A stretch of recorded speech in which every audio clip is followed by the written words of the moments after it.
You're watching the Hostile Takeover podcast. Kind of how Golden Hour as a festival was born. It was born as this passion project, as um, a learning opportunity for myself and for the team that was on board. Like, I think that in this industry, it's really easy to get pigeonholed into one role or another role. And Absolutely. well, I like love my job, love the people who I get to work with, and the things we get to work on. I didn't want to be pigeonholed anymore. So I Yeah. just like created this festival as an opportunity for myself to put, myself at a table that I wasn't necessarily being asked to be at.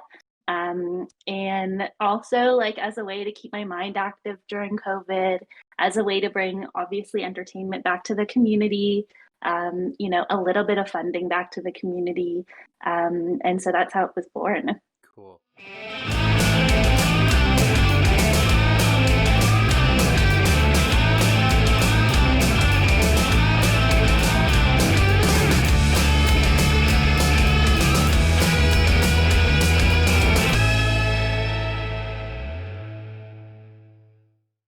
Hello. Hi, How you doing? good. How are you? I'm not too bad. I'm like stressing out. I got like a million things on the go, but super stoked to be chatting with you. Oh my gosh. Well, I'm excited to hear about what you have on the go. I'm happy to be here. Likewise. I can't wait to you have some crazy exciting things coming up. I think so. I hope so. You never know. So for those watching, this is Tai Notar, a production person and business person. Why don't you tell us a little bit about yourself and how you got into the industry? Yeah, I mean, it's such an interesting question. I feel like I get asked this a lot, like, what do you do? What's your title? And I don't really know. I feel like Yeah. I'm a chameleon and Hmm. I just kind of adapt to like where I'm needed or when I'm needed on projects. Yep. But I've been in this industry for about 10 years now, and I, had started basically from working my like from the bottom up. I started as a PA, and I think it's always really important to start as a PA because, Yeah. well, you might be seen as the bottom of the totem pole per se. Like you really are such an integral part to a project, and it's honestly the place where I feel like you can learn the most because you're just observing. And then I worked my way up. And to be honest, I feel like my career was determined by, my mentors and people that wanted me on different projects and just thought I would be a good fit for a certain role.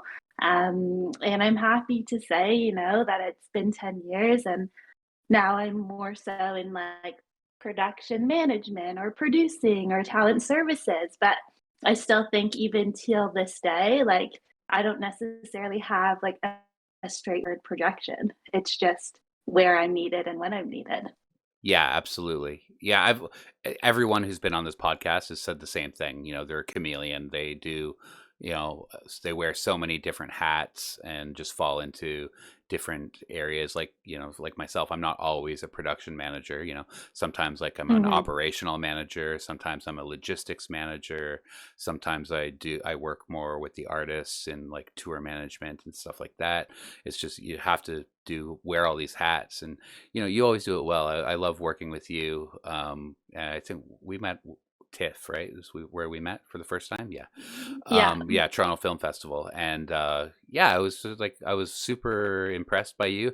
You were young. You were, well, how long ago was this? This was like 5 or 6 years ago now.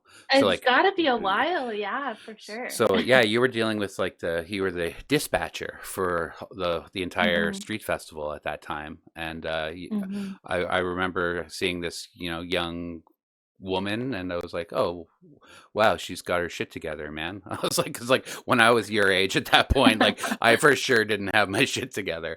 So yeah, I was like, oh wow, she's like good, she's gonna go places, and you have. So I'm super proud of you and super uh stoked to see what you do in the future. Can we go back further though? Like what drew you to the music industry? Like where did you like were you a music fan, or were you how did you fall into it, and when did you make the decision, hey, I want to get a gig or I want to do this?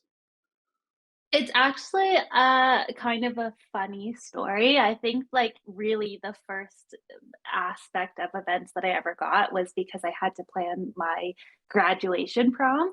I Okay. don't even know if you knew that about me, but my school and the TDSB at the time went on strike. And so like that year that I was supposed to graduate, there wasn't gonna be a prom. Okay. Like every single extracurricular activity got canceled.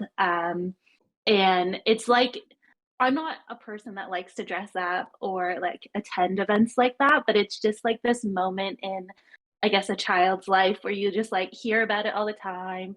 Everyone who's older than you is excited about it. And so, like, it becomes your year, you're in grade 12, you're graduating, and then it's like, wow, like this event just got taken away from me. And so I just like decided to plan the prom. And like it was definitely an uphill battle. I didn't know anything about deposits, about venues, about food, about preferred caterers or preferred suppliers that you had to utilize through different venues. Like all of that was a massive learning curve. And especially because I don't know how old you are in grade 12, but maybe like 18 or something, It's 17. changed now, I think. It's younger now, I think, because like I don't it's know, young. It's but like it just 17 or felt, 18. yeah, like, and it just felt like the first time that I had all this power and stress about hosting an event because, I was worried that we weren't going to be able to pay deposits and things like that. Yeah. Um, and through that process, like, created a committee and, a team around me because an event is never just one person and will never be just one person. And I think through that experience, I realized a lot of my, I guess, natural born skills fit within event planning. Like I feel like sometimes I'm like overly organized, like to the point where it's like maybe a problem. And I liked like the people skills and aspects of like building relationships and like going to taste testings and things like that. And so after that, I really started out in like weddings and corporate events with a company called Entertainment. Okay. Um, and while that was interesting, I just realized I don't think the wedding life is for me. Although funny enough, I ended up doing a wedding this past summer. I have a really funny wedding Um, story. I want to They're, hear oh, it. they're the worst. Anyways, go. So let's go back a bit now. So doing this. Hmm. So typically, like a prom or any school thing is usually done by Sure. like, some form of like a student committee and has all sorts of support from the school. Did you Hmm. just take this on total guerrilla style and was like, I'm gonna do this and like I'm gonna book my own venue and this is happening with or without the support, or like how did that how Yeah, I kind of went like full rogue and I like asked the teachers or at that time like the teacher who was supposed to be supporting this prom committee before extracurriculars got taken away like are you going to help me or not kind of thing and they I mean I had a great relationship with my teachers. I went to an art school. I feel like they really felt for us as the grade 12 class and she was trying her best to manage a fine line of like obviously supporting the teachers and the strike and the movement at that time, but also supporting us as students that she loved. And she couldn't be as hands on as she wanted to, but she was definitely there, like consulting as much as she could. okay. But yeah, like I went full rogue. I booked a venue and I ended up having to actually host two semi-formals to raise the money to get the money to have the deposit. And at that time, it was a big thing for our school to have semi-formals because of us having like this, being in an art school and having drug-related issues and things like that. And so, like, our school had actually banned events as a whole for like 8 years prior to those two semi-formals Oh happening. wow, that's really cool. That's a really interesting story. It's like, and Thank you. especially for like a 17 or 18-year old to just go full rogue as you say and do that. That's like Thank you. that's awesome. That's really cool. Yeah, I like think I like carry that in through like my work now is like I yeah. just, figure it out and jump into the deep Yeah. end Well, and like go you're a full great rogue. you're a great entrepreneur, and not just like entrepreneur. I feel like entrepreneur is like kind of like a dirty word almost. It's like you're like a small Mm. struggling business, but you're absolutely not a small struggling business. Like, you've had some great success, and but that all that stems from your entrepreneur, that word, mindset. So it's really cool to watch you grow and what you've been doing. Thank So you. yeah, it's funny. I got started too, kind of like very, DIY. My Hmm. first shows came from, me and my buddies were in bands, and we wanted to play shows, and it was promoting bands. So I was bringing in, like, out of town punk bands, and we were doing that kind of stuff. So that's where I got started into it. And it's totally rogue. And I was like, 16, 17, 18 at the time, and just had no idea what I was doing. And it's just like, but it was fun. I mean, I honestly feel like those moments of like just diving in and not being really sure, but being committed to the process, like really build these skills that will help you later down the line, like Yeah, even now, you know? for sure. Yeah, I was talking with Jessica Lemon Mm. last week. And her episode airs in a couple weeks, but we were talking about the same thing. It's like, kind of like, you if you don't know what you're doing, but you kind of think you can do that, or you want to go there, you just kind of like Hmm. say you can do it and go all in and do the best job you can. But like, I always feel, to get to that next level, there's always like some amount of bullshitting you have to do with your skill set and where you are at right now, and just like adapting on Yeah, the fly.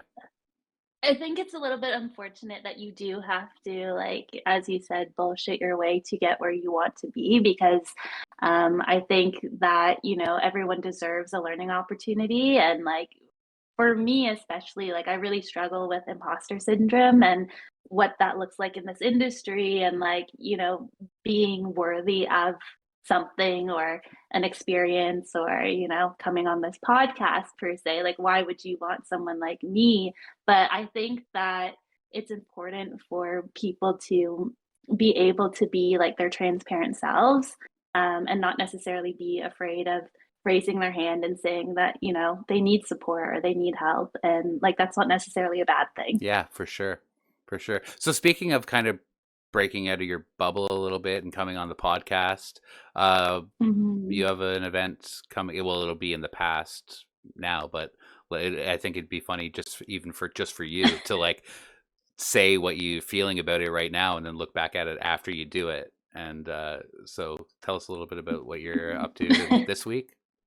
Yeah, so Women in Music asked me to be a part of their Navigating Live financial, admin, and legal panel on March 7th, which is tomorrow. And it's a interesting opportunity.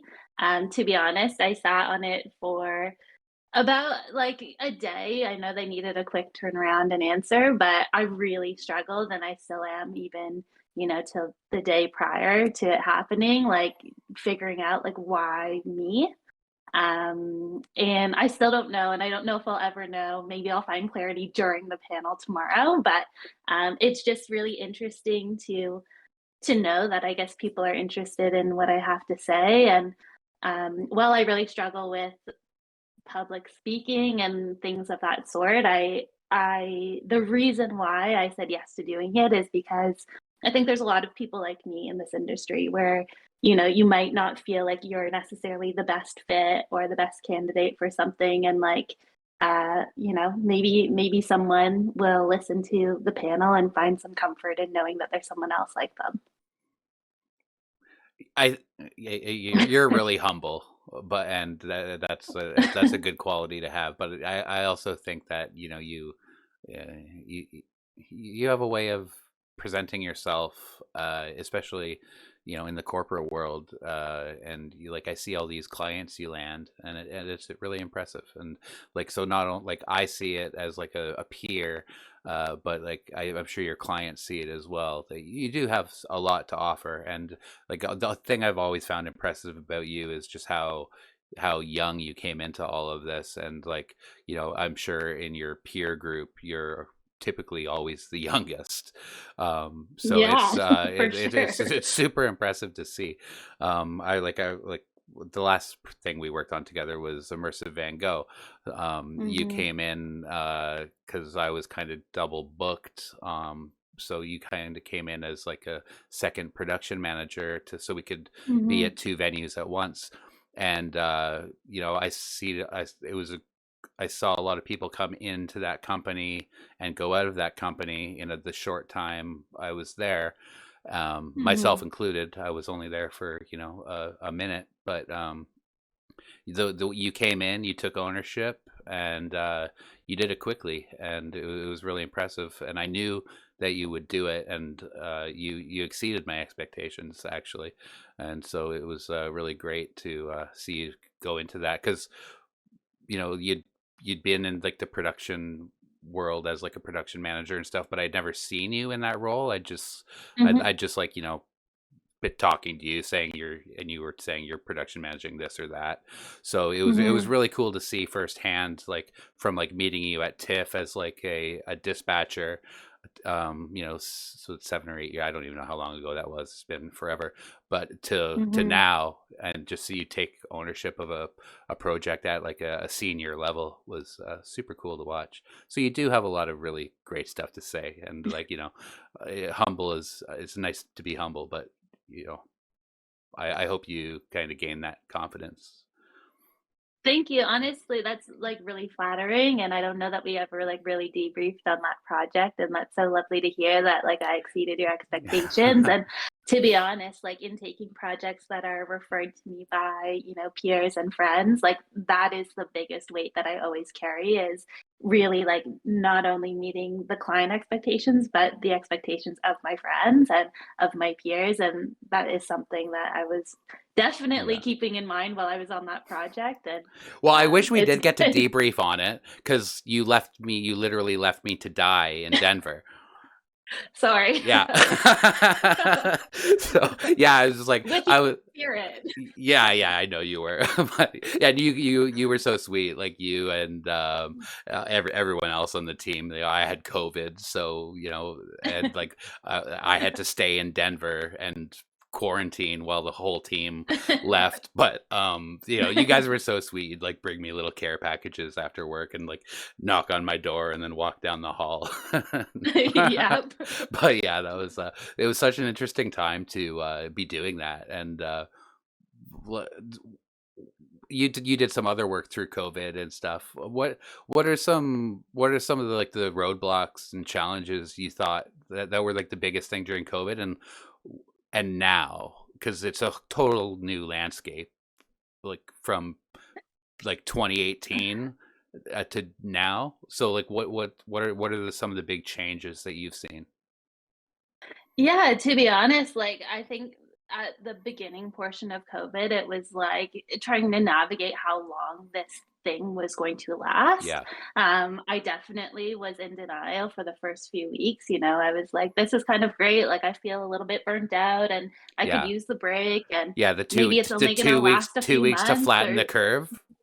for The curve, sure, yeah. I was like, oh, that's a and nice vacation. exactly, and, like, then it just kept going and going, and, it was a struggle mentally for sure Yeah, to, stay in the game and, be in something that I really love doing, but also, like, navigating, okay, like, when do I need to, have a drop dead date, so to speak, and, like, move on to a different career because who yeah, knew if like this industry was going to come back. And to be honest, that's kind of how Golden Hour as a festival was born. It was born as this passion project, as um, a learning opportunity for myself and for the team that was on board. Like I think that in this industry, it's really easy to get pigeonholed into one role or another role. And absolutely. well, I like love my job, love the people who I get to work with, and the things we get to work on.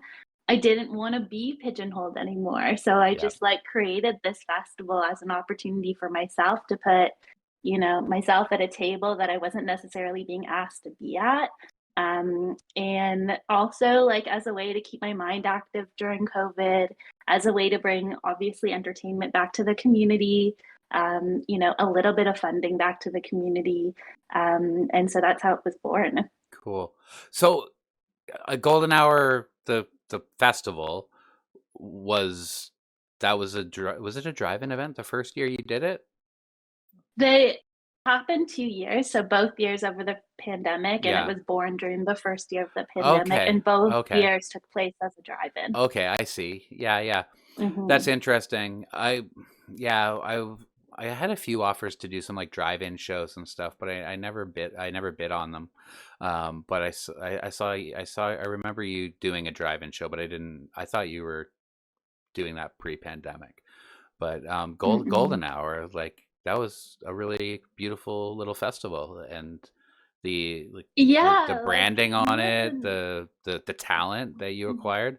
I don't know if you can see, but like I don't know, I'm trying to get out of the way, but like right there, that's the Sadies yeah, right there. Like sure is. I love them, and always have. Same. And I remember chatting with you like leading up, and when I heard you booked them, I was like, oh, amazing.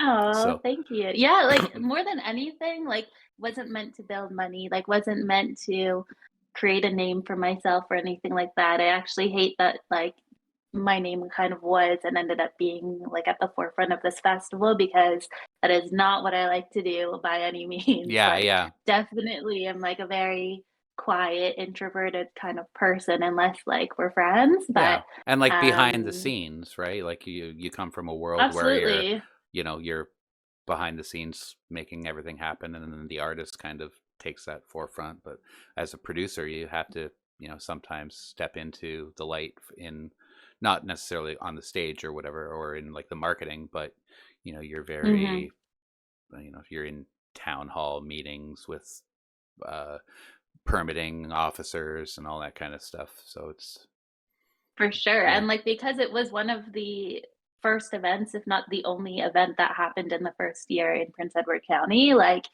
I was being asked to do all these interviews and things that are really outside of, like, my comfort zone. Yeah. Well, I think you're good at it. Like you've like just on this podcast alone, I think you carry yourself so well.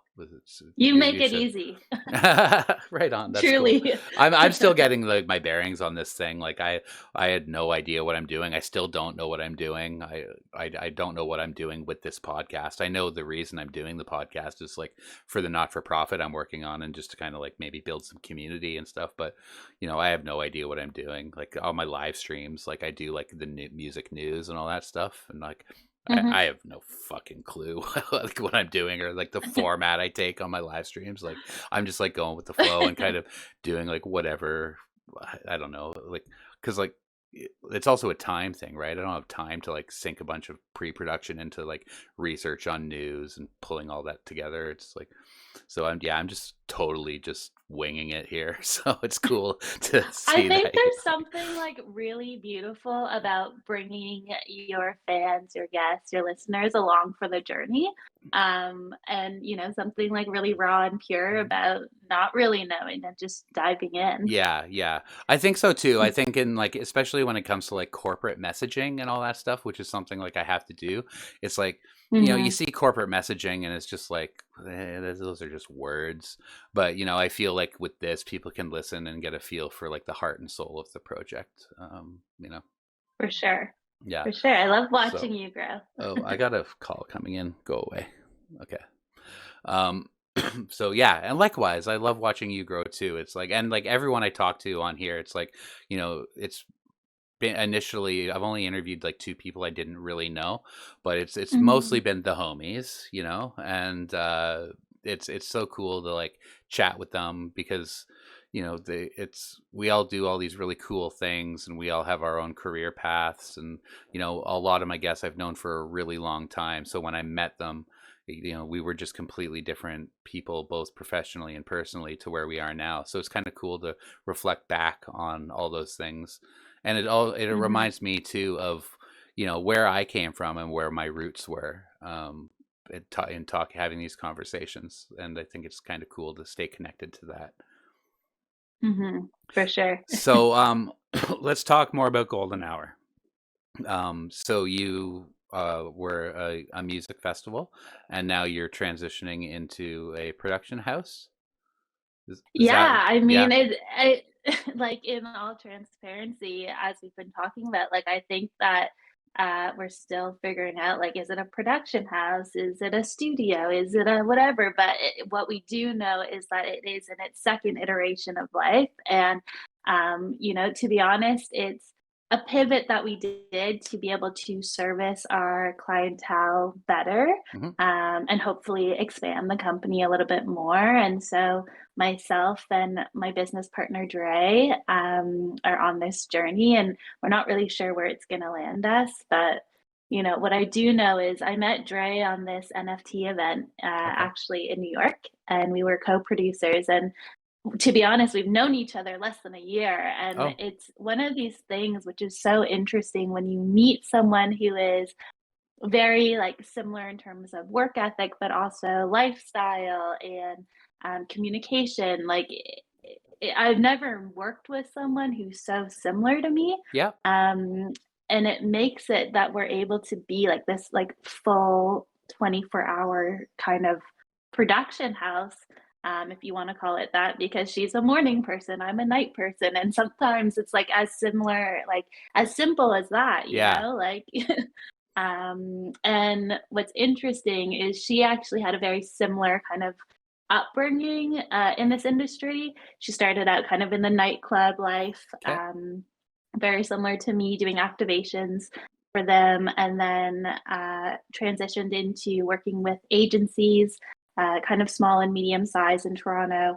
And then we both have worked with agencies on a larger scale in the US. And so I think what we bring to the table is very similar, but also different. She definitely has a lot of skills from the agency life that aren't necessarily built when you're just kind of going rogue on projects. Yeah, yeah. Well, that's really cool. That's exciting. And yeah, like it's like similar to me. Like I have no idea where this thing is going. I don't like. I have some direction for my not for profit, but it's like I think you have to stay open to just kind of developing organically, be it with the talent that you have in your organization and client needs. So Mhm. it's yeah, it'll grow into something, and it just putting the putting the effort into it and having the drive that you do. I'm sure you'll be successful. Thank you. I mean, I hope so. If not, you never know. There might be an iteration number 3 of Golden Hour. There you go. Maybe it'll be a festival again. Who knows? Yeah, yeah. That's really cool. Yeah, and I think we just like personally, I think we need to catch up, have like a catch up, like not on this podcast because we haven't done that in a little while. I'd love to Yes. talk to you about the not for profit and what you're doing and see how we can work together some more this year. And like Yeah, for come out of sure. this post pandemic world and have an actual rap session on the Van Gogh project that it won't be in the public eye. Fair enough. so let's chat a little bit more about maybe what I find really interesting about your organization is just your you have this I don't know how you do it. I honestly don't, but you went from like being the um uh dispatcher at this festival, Mhm. and now you're working with massive brands. And when I say massive brands, they are international recognized brands that if you saw their logo, you'd be like, I know what that is. So like Mhm. how do you go and so quickly to working with these type of clients? Like d- can you put it into words, or is it just something that happened and you're holding on? To be honest, I think it's a little bit of both. I think that something that has maybe supported my trajectory of my career growth is being open to different positions.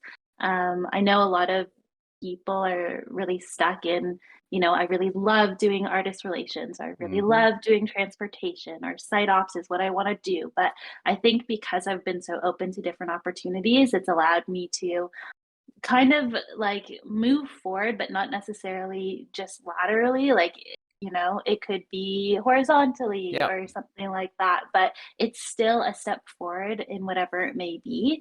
And so I think that's really helped in that sense. I think the other thing too is um, I always try to make time for people on a site, like when we get on site, it's often like the most stressful time of people's lives. Yeah. Sometimes they're brought in to support a team that's been working on a project for a year. And, this is like the biggest thing they're doing all year. And so a lot of emotions come out of that. And I think, while obviously the role and the responsibilities are the first and foremost thing that are important because you've been hired for a job. I think it's also really important to take time to make human connections with people, listen to people if, they're just having a bad day, if they Yeah. need to workshop a problem, or, just being a listening ear, I think has really like opened up these crazy doors that I don't know if I would have had if I wasn't that person for people on site. Cool. It's funny you mention, it's sometimes like the client's like biggest moment of the year, right? And Mhm. and like that's a really cool thing to talk about. I think I haven't talked about it on this podcast yet either.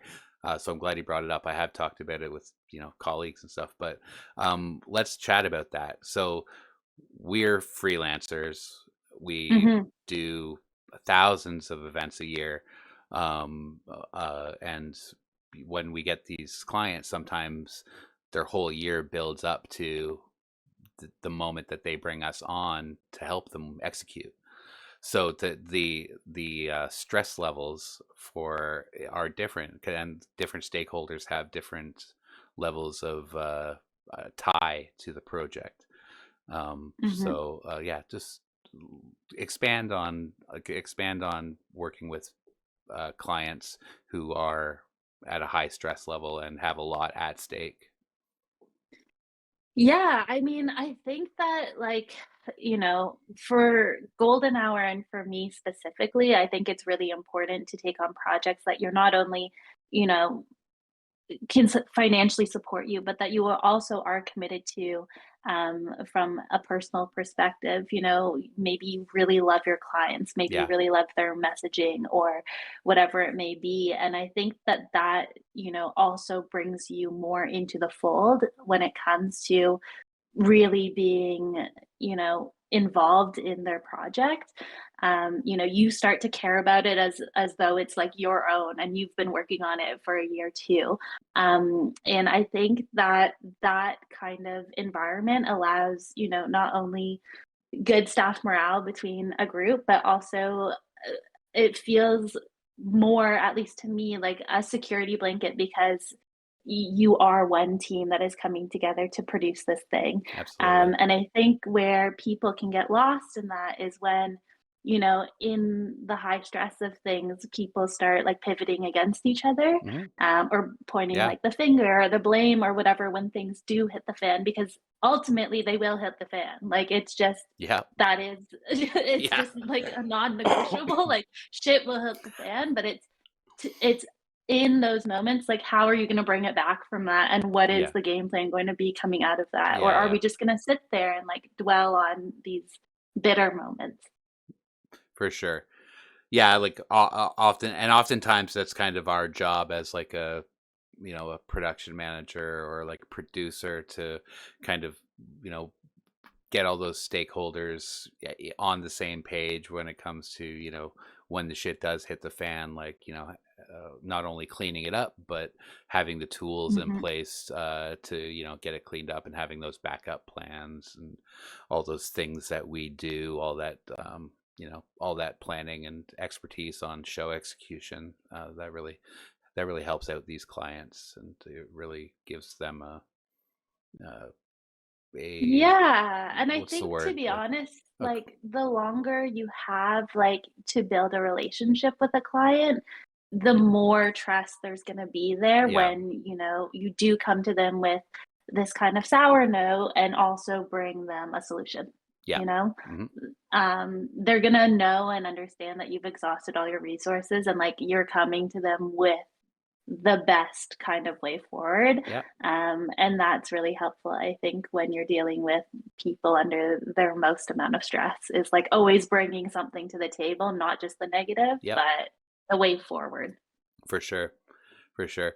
So, what do you think? Like, where do you want to go? Like, where do you want to see Golden Hour?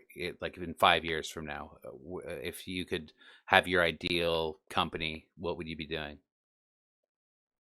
Yeah, I mean, I think it's still a little bit of a work in progress, Yeah. but the things that we're focusing on are obviously providing opportunities for people, learning experiences for people, because I'm a big believer that I don't think I would be here where I am today if someone didn't take a chance on me. And then, some personal goals are like I want to travel more. And so like Okay. how can I do that and integrate that into my business?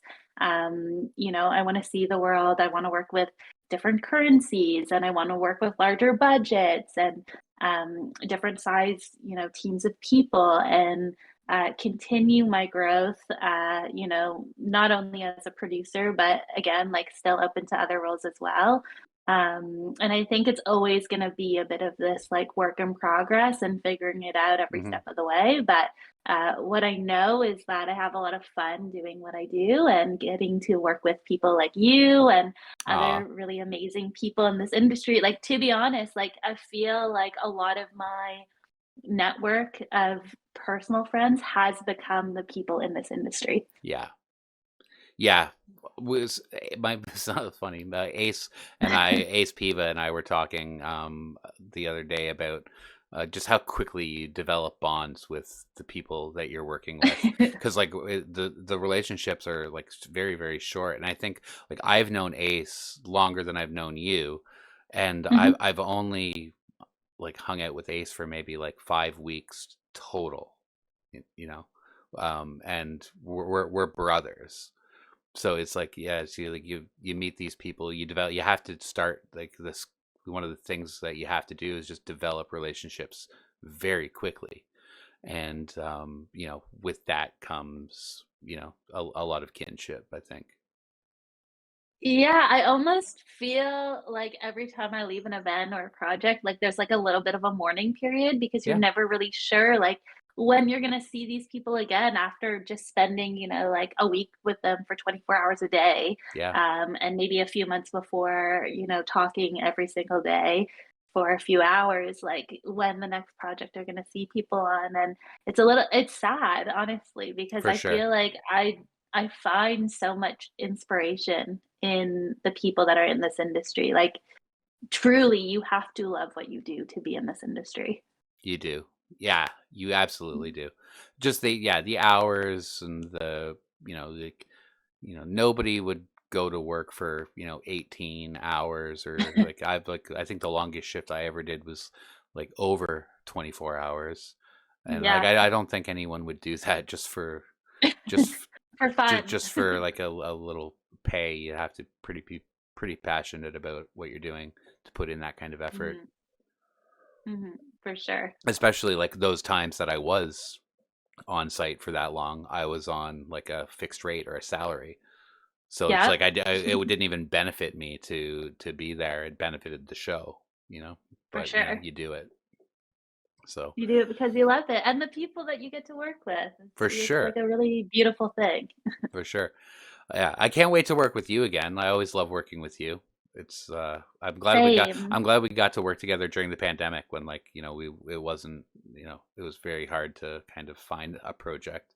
So I'm cool we got to come together on that.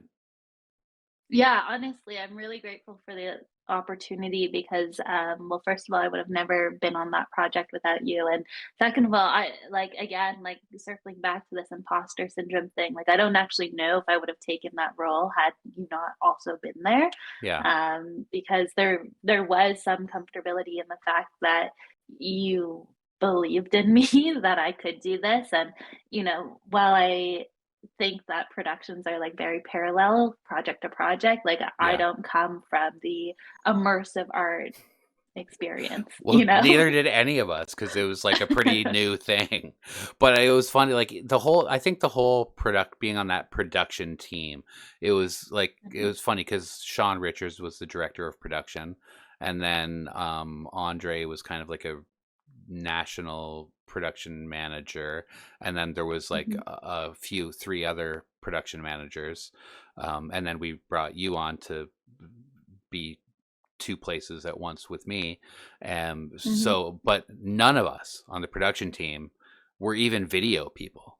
So not just like immersive video that's like mapped everywhere on the ground, on the walls. Like we were a rigger and three audio guys. Like that was the production team. So like none of us knew what we were doing. But you build a team, and a project is a project is a project. So yeah, we figured it out. But yeah, it was cool. But like you said, like that, like I supported you. I felt that support top down, right from Sean, down. Like it was a very supportive team on the production side. Like it was a fun project to be a part of. Yeah. So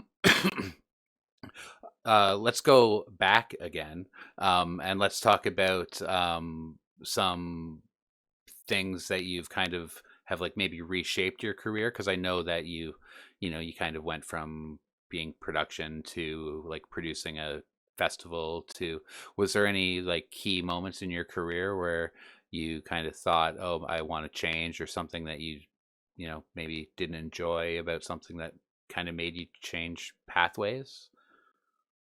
I don't know if there's something that I haven't enjoyed yet. Like, there's definitely always pros and cons to every gig, but so far, I think honestly, I've been pretty lucky in this industry, in my career pathway. I think the one thing, though, that I've kind of seen in the past few years is that it's not necessarily a bad thing to expand and be open to not only different roles um, in a project, but also different projects themselves. And I think it really started with Lighthouse Immersive and has now kind of moved towards agency work. And while I don't think I'm as passionate as I am in music per Yeah. se in Yeah. the agency world, there are a lot of benefits to working with agencies, and they bring in a lot of different projects that I haven't seen before, Yeah. which has been kind of a new experience, but also reignited this need to continue learning, I think. And that's really what I think I need to continue doing, is just like whatever it may be, like continue learning in some aspect and like gaining new skills and keeping everything fresh. And I think that also like helps your thinking process, your creative process in terms of just being able to expand. Yeah, I think like on the creative side, like music is just a lot of, I've always been a music fan. That's what got me into the industry. Hmm. I love music. It's been a huge part of my life, both like professionally, personally, as a musician myself, as like just a concert goer, as a record collector, like huge part of my life. But the creative side of the production and technical world in music is really fun. But I think with like marketing event and experiential events and things like immersive Van Gogh, I think it really opens up your creativity to new areas. And I think music is, while it can be like creative, you kind of like, you build a thing or a tour, you do that tour over and over again. But with like Hmm. with marketing or an experiential event, it's more short lived.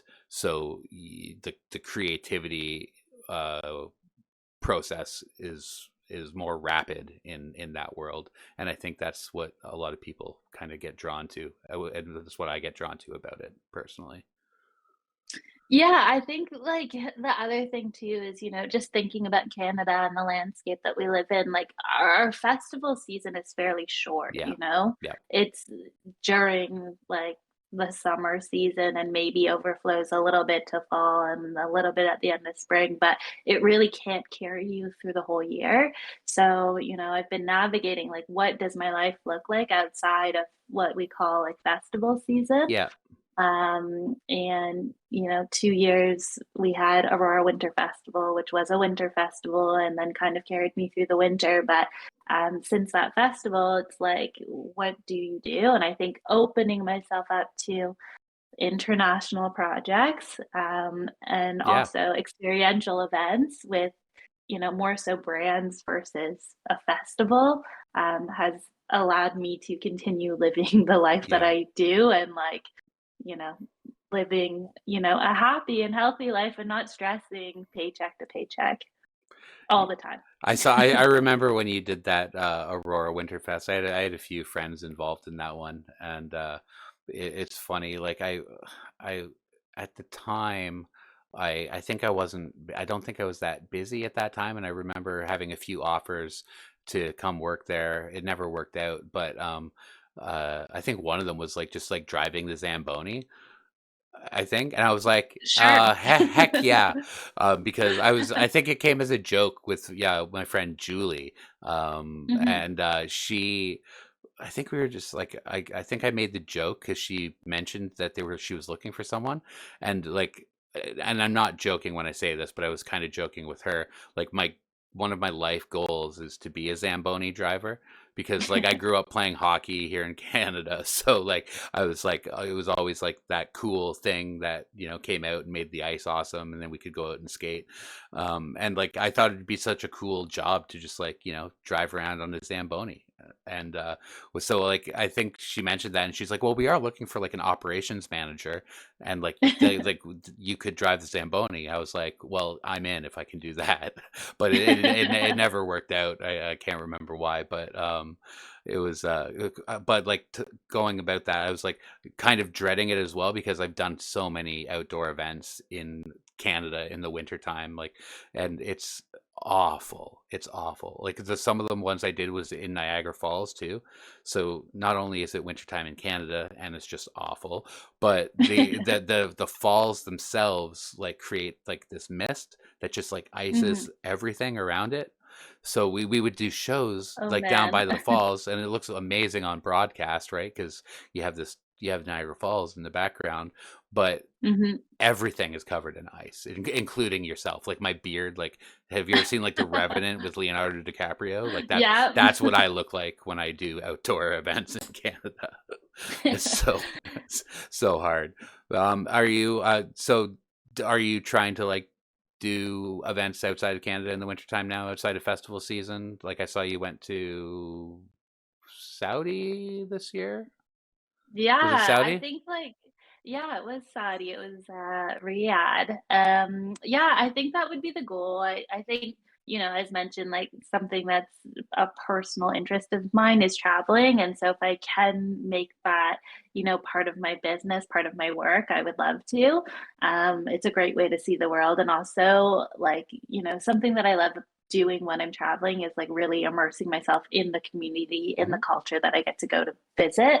And while you're working in a place, like you really have the opportunity to do that, and not only have the opportunity, but have to do that as part of the job. So I think that would be the goal, is to continue working internationally, especially when it's not festival season here at home. And continue growing in experiences outside of Canada. And so I would love to work on that festival again. It was called Soundstorm, and definitely the biggest It looked uphill project of amazing. my life. Thank you. I mean, definitely not a one-woman show by any means. Like that was a massive production No team. doubt. No doubt.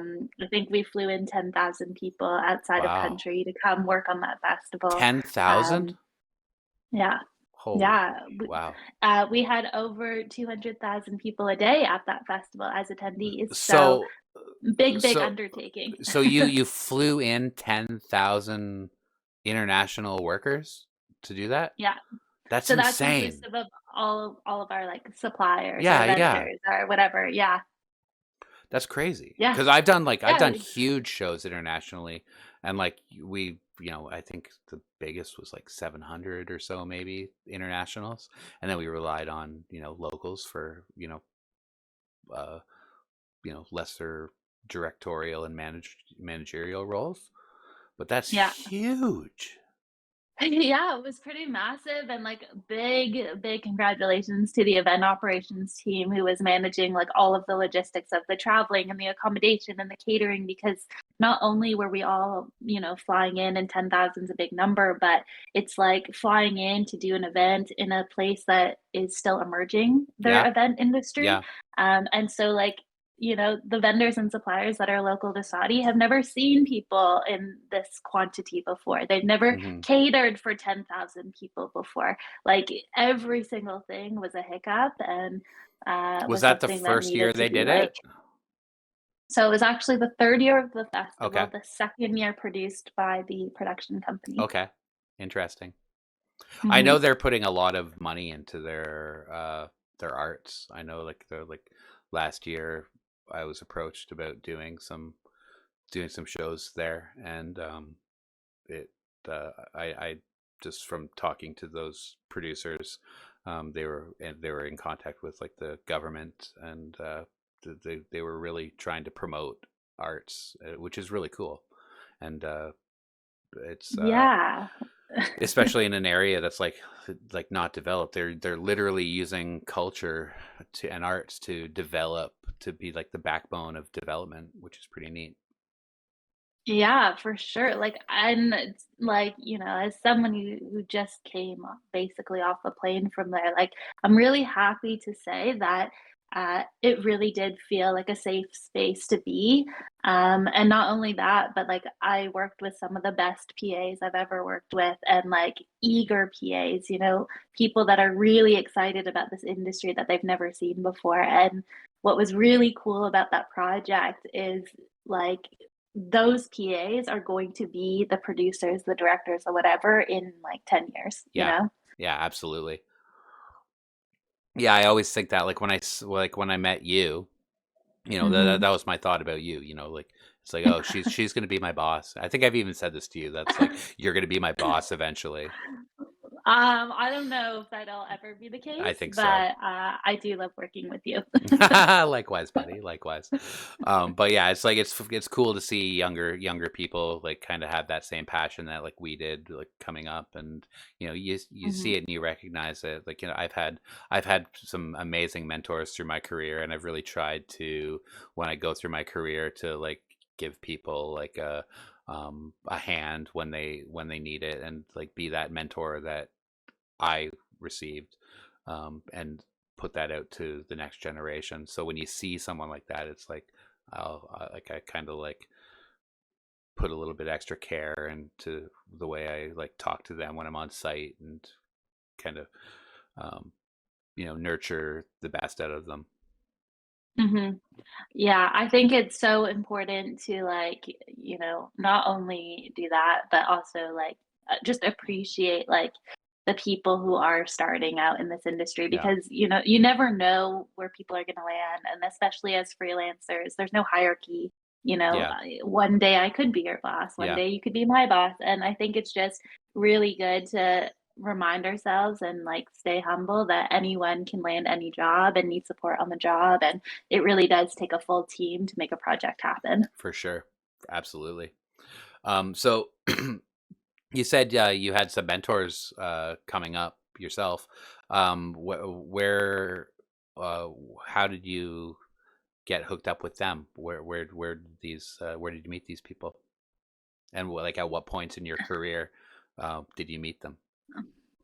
To be honest, I think they were kind of like scattered along the way. Yep. Um, but these mentors and people that I now am so lucky to be able to call them friends are people that I worked with and people that hired me. And um, I think I just worked really hard, and maybe I stuck out to them for one reason or another. I'm not really sure, but they kept me around, luckily. And um, they've they've just supported my career so much throughout uh, this time, and I don't think I would be where I am without any of them. And everyone plays a different role in my life, in my friendships, in my, navigating this kind of weird industry. But yeah, I really, really am so lucky for all the people that I get to work with, and I feel so grateful.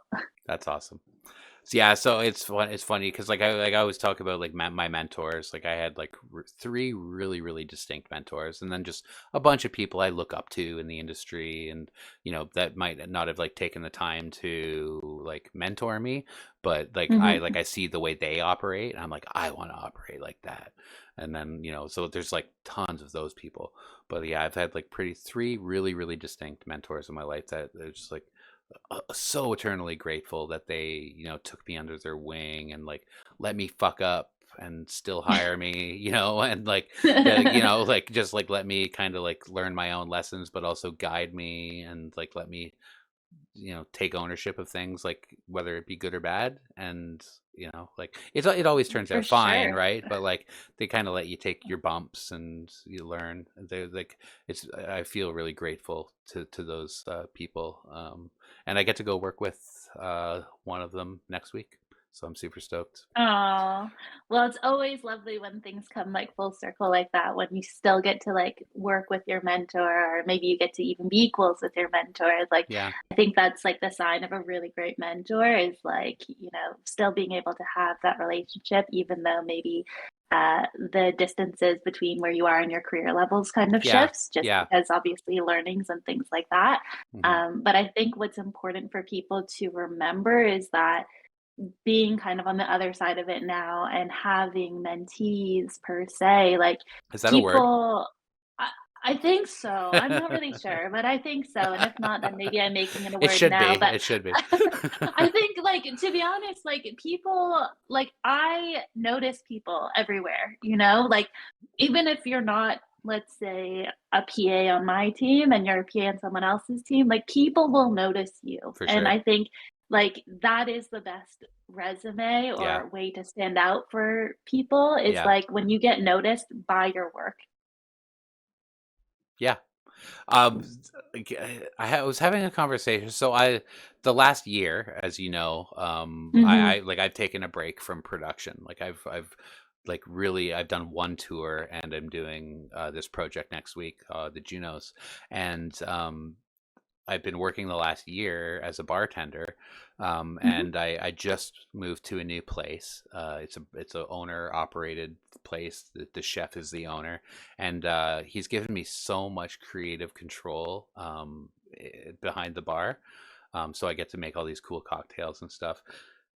And one of the things he said to me was like it's and like it's such a good way to think of things is don't say it, just prove it, right? Like Mhm. don't like sell yourself and say you're going to do all these great things, just do it.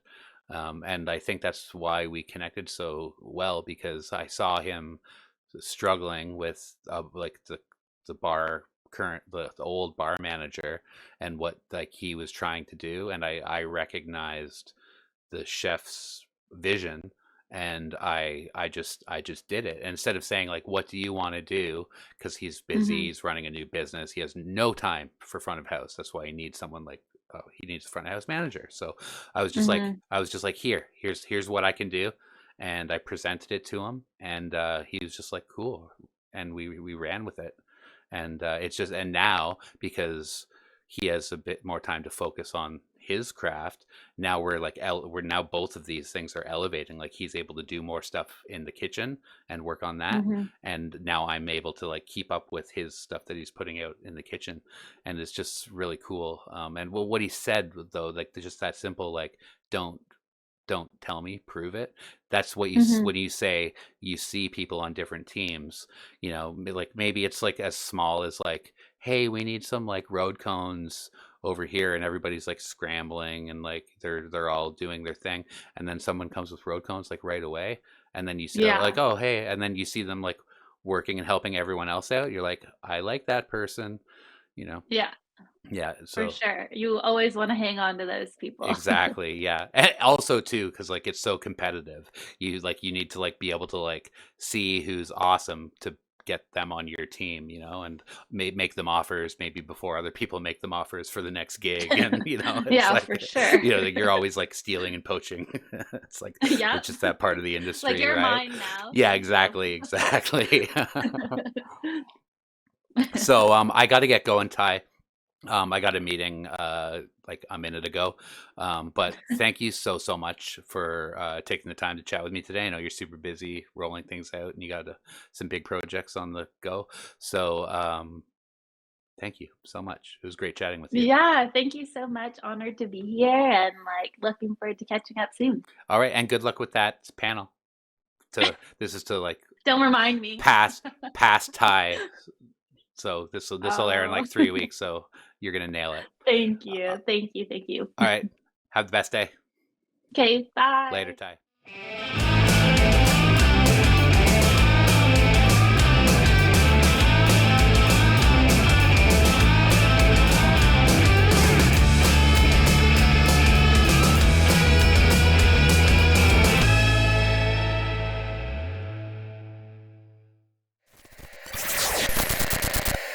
You're watching the Hostile Takeover podcast.